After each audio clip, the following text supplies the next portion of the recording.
Installa il solare termico di Termoidraulica Susin. Avrai l'acqua calda sanitaria gratis e contribuisci a tenere pulito l'ambiente.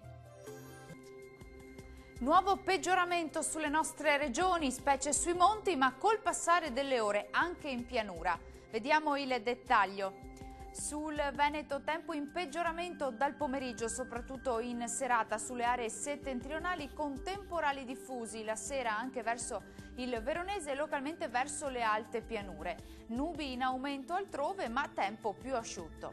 Vediamo anche le temperature, le massime risultano essere comprese tra i 18 e i 25 gradi, minime attese tra 12 e 16 gradi circa. Andiamo ora a vedere che tempo farà sul Friuli Venezia Giulia. Peggiora anche in questo caso dalle ore pomeridiane con rovesci e temporali sparsi, più intensi sulle aree centro-orientali.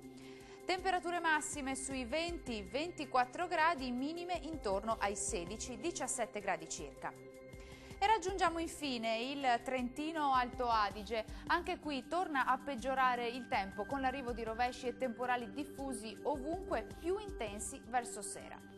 Temperature stazionarie o in locale calo intorno ai 23 gradi, minime invece in aumento, attese sui 12-13 gradi circa.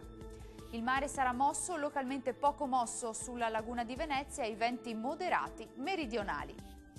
Dal meteo di Antenna 3 per ora è tutto, arrivederci.